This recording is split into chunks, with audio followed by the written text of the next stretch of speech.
Hello guys, तो स्वागत है आपका हमारे इस चैनल पे। तो एपिसोड की शुरुआत में शहर का सबसे बड़ा डॉक्टर बोल रहा होता है, माफ़ करना मिस्टर डिवालिया, मैं आपकी बेटी को बचा नहीं पाऊंगा कि उससे आखिरी बार मिल लीजिए, उसके पास सिर्फ और सिर्फ 30 मिनट है। ऐसा करते हुए मिस्टर दिवालिया बोलते हैं, बेवकूफ़ डॉक्टर, क्या तुम्हें पता है मैं कौन हूँ? जी दिवालिया है मेरा नाम, खड़े खड़े तो हमारा हॉस्पिटल खरीद लूँगा। तुम जाके कोई क्वालिफाइड डॉक्टर को बुला के लाओ जो मेरी बेटी को ठीक कर पाए। डॉक्टर बोल रहा होता है, इसने अपने सही का मिस्टर दिवालिया, आप बहुत पावरफुल है। इस शहर में ऐसा कुछ नहीं जो आप नहीं खरीद सकते। लेकिन एक बात मैं भी कहना चाहूँगा, इस शहर में मुझसे क्वालिफाइड डॉक्टर कोई नहीं है। अगर अब आपकी बेटी को कोई ठीक कर सकते हो वो सिर्फ और सिर्फ गॉड है। तभी आगे बढ़ते हुए हमारा मेन कैरेक्टर बोलता है, तो ठीक है फिर अब मुझे आगे जाना ही होगा।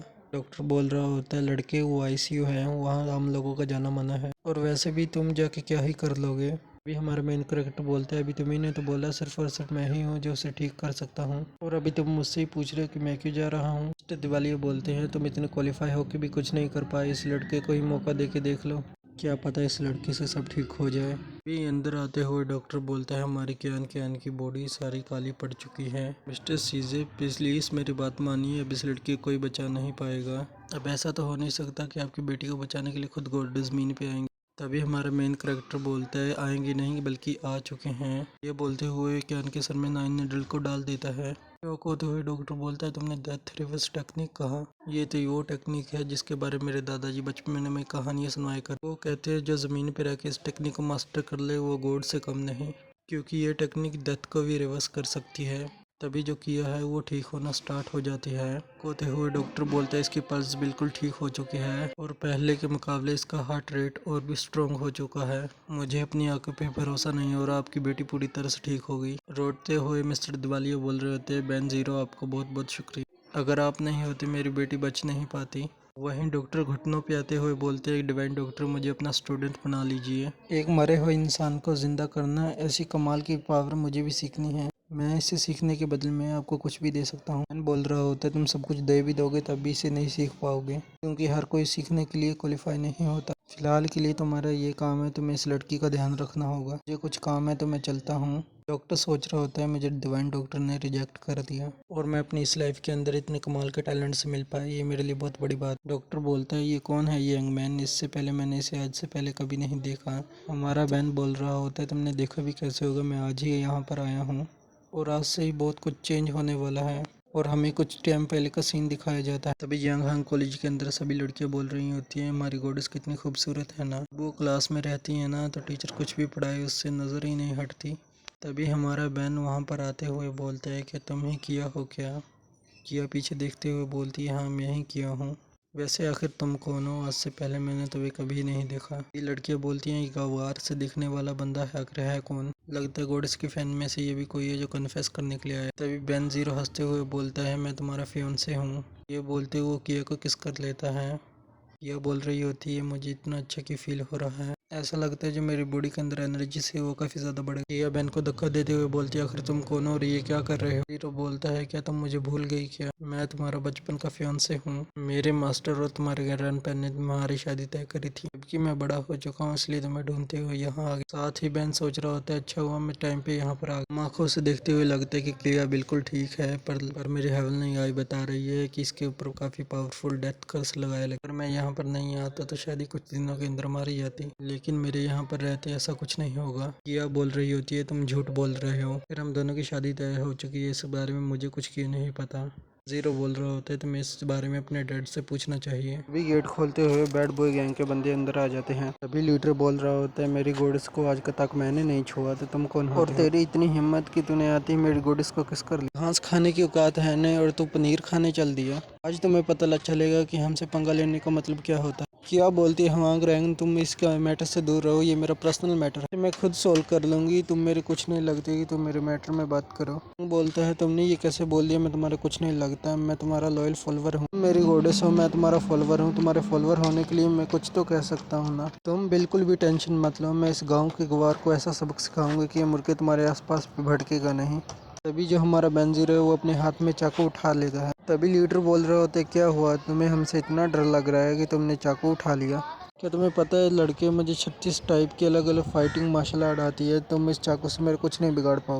तभी बेन ज़ीरो बोल रहे होते हैं, तुम इतने भी क्वालिफाई नहीं कि मैं तुम पर अटैक करूं, वैसे ही मैं सुबह सुबह हाथ धो के आऊँ, मैं हाथ गंदे नहीं करना चाहता। तभी लीडर बोल रहा होता है, अच्छा तुम अपनी वीकनेस को ऐसे भी छुपा रहे हो, तू भले ही अपने हाथ गंदे नहीं करेगा पर हम तो अपने हाथ गंदे करने के लिए तैयार। वो लोग ये बोल रहे होते हैं, तभी हमारा बेन ज़ीरो अपनी पेल्सन छीलना स्टार्ट कर लेते हैं। शौक होते वो बोलते हैं कि हम अपने कपड़े क्यों उतार रहे हैं। के चेले भी बोल रहे होते हैं, बॉस हम अपने कपड़ों को उतार रहे हैं पर हम ये करना नहीं चाहते। हंसते हुए बाकी सारे लोग बोल रहे होते हैं, ये क्या कर रहे हैं, ये अपने कपड़े क्यों उतार रहे हैं। कसम से अगर हमारी इतनी गंदी बॉडी होती ना तो हम अपनी बॉडी दिखाने की हिम्मत नहीं करते। अभी बेन बोलता है, 36 मार्शल आर्ट टेक्निक सीखने के बाद भी तुम्हारी इतनी पतली सी बॉडी है। तभी रिकॉर्ड करते हुए सारे बंदे बोलते हैं, आज तो हम इसे पोस्ट करेंगे, पक्का से हमारे काफ़ी सारे व्यूज़ आएंगे। अभी यहाँ पर प्रिंसिपल आते हुए बोलते हैं, आखिर यहाँ पर इतने सारे बच्चे क्यों खड़े हैं। तभी जो हमारा बैन है वो अपनी पेल्सन को छीलना बंद कर देता है। तभी ये लीडर बोल रहा होता है, फाइनली ये रुक गया, आज इसकी वजह से हमारी काफ़ी सारी बेइज्जती हो गई है, मैं इसकी बेइज्जती का बदला ज़रूर लूँगा। अभी बैन बोलता है, बेइज्जती मेरी वजह से नहीं, तुम्हारे कपड़े उतारने की वजह से हुई। इससे मेरी तरफ से फाइनल वार्निंग समझना, मेरी वाइफ से दूर रहो। अगर अगली बार तुम इसके पास भी दिख गए ना तो मैं तुम्हें चड्डी उतार के पूरे चौराहे पे घुमाऊंगा, इसे मेरी फाइनल वार्निंग समझना। तभी किया बोलती है, तुम अपनी वाइफ किसे बोल रहे हो। तभी लीडर आगे बढ़ते हुए बोलता है, तुम्हें सबक सिखाना होगा, मेरा 2.5 किलो का मुक्का तेरे ऊपर पड़ेगा ना तो उठेगा नहीं, उठ जाएगा। भी कोई उसका बीच से हाथ पकड़ लेता है, पीछे देखते हुए बोलता है, आखिर किसको मरने का शौक है जिसने मेरे पंच को रोक लिया। वो ये देख के शौक हो जाता है कि इसका पंच रोकने वाले खुद प्रिंसिपल होते हैं। यही हमारा प्रिंसिपल दिखने में आम लगे पर ये बहुत ज़्यादा डेंजरस है। ये प्रिंसिपल बनने से पहले अंडरवर्ल्ड का बॉस हुआ करता था। आज भी शहर के बड़े बड़े भाई लोग इन्हें सलाम ठोकने के लिए आते हैं, तो इसलिए प्रिंसिपल से मुझे बच के रहना होगा। तभी जाते हुए हवांग रंग बोलता है, तुम बहुत लकी हो बच्चे कि तुम्हें प्रिंसिपल ने बचा लिया, पर हर बार तुम्हें बचाने के लिए प्रिंसिपल तो नहीं आएंगे। काउंटर से निकलने से पहले मेरे मास्टर ने बोला था कि मुझे यूनिवर्सिटी के अंदर एक ऐसा बंदा मिलेगा जो दिखने में काफ़ी अकड़ू होगा और उसकी शक्ल सूर से मिलती होगी, लेकिन वो आदमी दिल का बहुत अच्छा होगा। मेरे मास्टर आपके बारे में बात कर रहे थे क्या? ऐसे तो मुझसे सिर्फ एक ही बंदा बात किया करता था। क्या लिटिल मास्टर, मैं आपसे एक बात पूछ सकता हूँ? आप जिस टेक्निक का यूज़ कर रहे हो उसे डिवाइन कंट्रोल टेक्निक कहते हैं क्या? मेरी जवानी में मुझे दुश्मन की बहुत बड़ी टीम ने घेर लिया था। उस टाइम मुझे बचाने के लिए एक अकेला बंदा आया, उसने सिर्फ हाथ का इशारा किया और सारे बंदे अपने घुटनों पे आ गए। उस टाइम मुझे पता चला ज़मीन पे कुछ ऐसे बंदे भी रहते हैं जिसके सामने हमारी ताकतें बिल्कुल बेकार हैं। आज आपको देख के लगता है कि आपका उनके साथ कोई ना कोई रिलेशन है। बैन बोलता है, हाँ वो मेरे मास्टर हैं। जिस टेक्निक का मैंने यूज़ किया वो डिवाइन कंट्रोल टेक्निक थी। अगर आप इस टेक्निक और मेरे मास्टर के बारे में जानते हो यानी आप एक एल्डर हो। वो बोलते हैं, आपके मुंह से एल्डर सुनने के मैं काबिल नहीं। सच कहूँ तो मैं आपके मास्टर को एक अरसे से ढूंढ रहा हूँ, लेकिन उनकी लोकेशन के बारे में मैं कभी जान ही नहीं पाया। लिटिल मास्टर, मेरा दोस्त एक बहुत बड़ी दिक्कत में है, अगर आपके पास थोड़ा फ्री टाइम है तो उसको हेल्प कर दोगे? शौक होते हुए जियांग बोलती है, मुझे अपनी आंखों पर यकीन नहीं हो रहा, रोज़ बड़े बड़े बिग शॉट हमारे प्रिंसिपल को सर को सलाम ठोकते हैं, आज हम इन्हें किसी से पहली बार रिस्पेक्टफुली बात करते हुए देखते हैं, आखिर इनका बैन के साथ क्या रिलेशन हो। मेरी इतनी औकात तो नहीं कि मैं आपको कुछ पे कर सकूं, अगर आपको कुछ चाहिए होगा तो फिर भी मुझे एक बार बोल दीजिएगा। आपको पता है प्रिंसिपल मेरे मास्टर कहा करते हैं, जो पैसे हैं वो हमारी हाथ की धूल है, और हाथ की धूल को जमा करने का मुझे कोई शौक नहीं। अगर पैसे ही कमाने होते तो मास्टर माउंटेन पे नहीं शहर में रहते। देखिए मेरे पास अभी तो टाइम नहीं है, जब मेरे पास टाइम होगा तो आपकी पक्का से हेल्प करूँगा।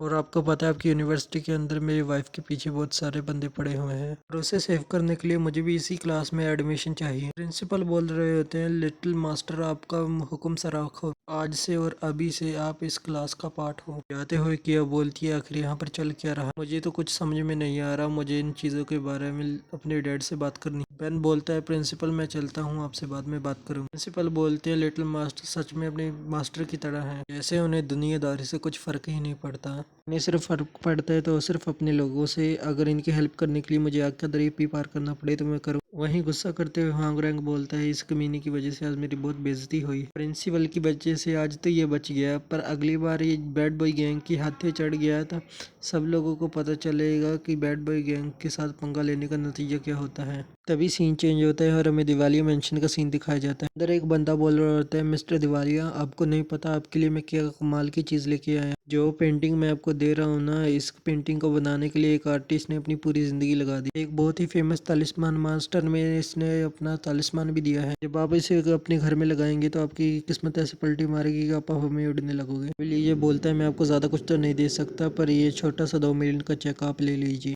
तभी सामने वाला यू बोलता है, ये मिस्टर दिवाली आप हो इसलिए मैं चेक एक्सेप्ट कर, अगर आपकी जगह कोई और होता तो मैं उससे 8 मिलियन लेता। साथ ही लियो मन में सोचता है, अमीर लोगों को बेवकूफ़ बनाना कितना आसान है। मेरे 5 साल के पोते को पता भी नहीं होगा कि उसके दादा उसकी पेंटिंग 2 मिलियन में बेच के आ रहे हैं। मैं उसको बोलूँगा कि वो वैसी और भी पेंटिंग बनाए।